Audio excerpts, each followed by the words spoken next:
Welcome back to the Rich Nonprofit. This is straight talk for mission-driven leaders. The baseline in this sector is women leading with passion and empty bank accounts, and we're told to be grateful for it.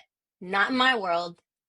With Q4 on the horizon, this is the moment to decide if you're going to keep building your work around guilt and grit, or if you're going to step into a resource, sustainable way of leading. Last episode, we talked about the real reasons nonprofits stay broke. Funding models built on scarcity, leadership avoidance around money, and how strategy, not hustle, is what moves your mission forward. This episode, we're going deeper. We're talking about the cost of overgiving, why it's celebrated in this sector, and how to stop carrying that into 2026. Because even with the right tactics in place, there's something that can still sabotage all of it. And that something is you. Specifically, it's your belief that passion should be enough. This is for every woman who's been praised for how much she cares, but never backed by how much she needs. For the ones who feel like they've given everything to their mission, but still can't pay themselves what they deserve. For the leaders carrying their vision and everyone else's expectations and still apologizing for wanting more. Passion without boundaries will drain you. Leadership without strategy will betray you. And giving without asking will keep you underfunded every single time. And look, I'm not here to tell you to stop caring. I am here to tell you that care isn't a business model. You were probably taught that being in service meant self-sacrifice, that doing good work meant working yourself into the ground, that leading with heart meant never having a hard ask, setting a hard line, or letting anyone be disappointed. But that's not leadership. That's martyrdom dressed up as virtue. And here's the thing about martyrdom. It's not sustainable. It doesn't create the long-term impact you think it does. It creates dependency. It creates organizations that can only function when one person is bleeding energy. And I bet that one person is you. You can't build anything sustainable if it requires you to overextend yourself daily just to keep it running. And I want to slow down and let you hear that. If your mission only works when you're running yourself into the ground, that is not a sign of your dedication. It's a sign that the structure is broken. But we've been conditioned to wear this exhaustion like a badge of honor. She works 80 hours a week. She hasn't taken a vacation in 3 years with her family. She's so dedicated. She doesn't even pay herself first. We say these things like they're compliments, like running on empty is proof of virtue. It's not. It's proof that the system is designed to extract everything from you and give you just enough praise to keep you going. Yes, I said it. Overgiving shows up in leadership in ways that feel noble but are corrosive. Let me give you some examples of what I've seen. Saying yes to a funder request that doesn't align, but we're just grateful they support us. This one hits hard because gratitude feels like the right response. But when you say yes to funding that pulls you away from your core mission, you're not being grateful. You're being desperate. And that desperation shows. It shows in your programming, in your team's confusion about priorities.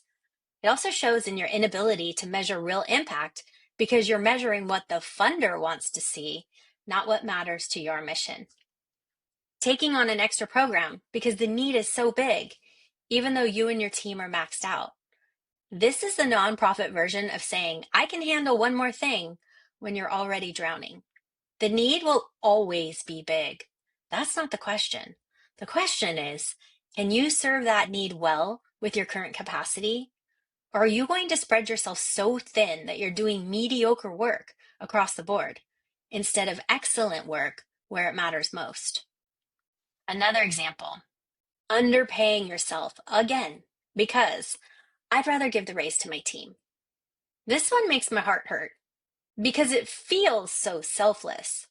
But when you're consistently undervaluing your own work, you teach everyone around you to do the same. Your board starts to think executive leadership is optional. Your team learns that sacrifice is expected. Your funders assume that you'll just keep doing more for less. And eventually, you're going to burn out or leave. And then what happens to that mission you are trying to protect? Another example is telling your board everything's fine when your body is screaming that it's not. This is the performance of leadership instead of the practice of it. You think you're protecting them from worry, but you're protecting them from the responsibility of supporting you. A board that doesn't know you're struggling can't help you succeed. They'll keep piling on expectations because they think you can handle it all. Or you're building a budget that looks balanced on paper but doesn't include what you need to do the work well. This is where the overgiving gets dangerous because it's not just about you anymore. It's about the work itself. When you consistently underfund what it takes to deliver quality programming, you set yourself up for failure. And when you fail, it's not just your reputation on the line. It's the people you serve who pay the price. I'm willing to bet at least one of those hit home, maybe all of them. I've been there also. This is the nonprofit version of people pleasing. It looks noble, it feels necessary, but it kills your capacity, and it's not helping the people you think it's protecting. So here's what overgiving is costing you. It's costing you clarity. When you're constantly saying yes to everything that feels good, you lose sight of what moves your mission forward. You end up with a scattered approach that makes incremental progress on a dozen fronts instead of powerful progress where it matters most. Second, it's costing you credibility. When you consistently undercharge, overextend, and under-resource yourself, people start to question whether you really know what you're doing. They may not say it out loud, but they're thinking it. If her work was really that valuable, wouldn't she charge appropriately for it? You've seen that before, where you see someone's prices and go, they must not be good at what they do. It's true. Third, it's costing you talent. The best people don't want to work for organizations that run on fumes. They want to work somewhere that invests in excellence, that has resources to do the good work, and that doesn't expect them to sacrifice their families for the mission. When you model overgiving, you attract people who will overgive. And then you're creating a culture of burnout. Fourth, it's costing you impact. When you're spread too thin, when your systems are held together with duct tape, when your team is constantly putting out fires instead of building for the future, your impact suffers. You might be touching more lives, but you're not changing them as deeply as you could if you were properly resourced. And fifth, it's costing you your health. I'm not talking about the obvious stuff like stress and exhaustion, though those are real and they matter. I'm talking about the deeper cost, the way chronic overgiving rewires your nervous system to always be in crisis mode, the way it makes you forget what it feels like to lead from a place of abundance instead of scarcity. There's a difference between caring deeply about your mission and being codependent with it. Care says, this work is important and I'm going to do it well. Codependency says, this work can't survive without me. Care is, I'm going to invest in systems that make this sustainable. Codependency is, I'll just work harder. Care, I need to charge appropriately so this work can continue. But codependency looks like, I should be grateful anyone wants to fund us at all. Most of us were trained in codependency, disguised as virtue. We were taught that being indispensable was the goal, that being needed was the same as being valuable. But being indispensable is not sustainable. It's not strategic. And it's not serving the people you think you're helping. The most loving thing you can do for your mission is to build it so well that it doesn't need you to micromanage every detail. You want other people who can step into leadership with you so that your mission can grow beyond what you personally can handle. And that requires you to stop being the bottleneck in your own organization. If you're listening to this and thinking, this all sounds great, but how do I change these patterns that I've been living for years? Here's where I would encourage you to start. First, get honest about what it's costing you to be available for everyone. Your time, your health, revenue, your relationships. Write these all down. It's not just emotional costs either, it's operational. When you can see the real cost of overgiving, it becomes more concrete and it becomes easier to justify why you need to change. Second, start small but be consistent. Don't try to overhaul everything at once. Pick one area where you know you're overgiving and just practice saying no.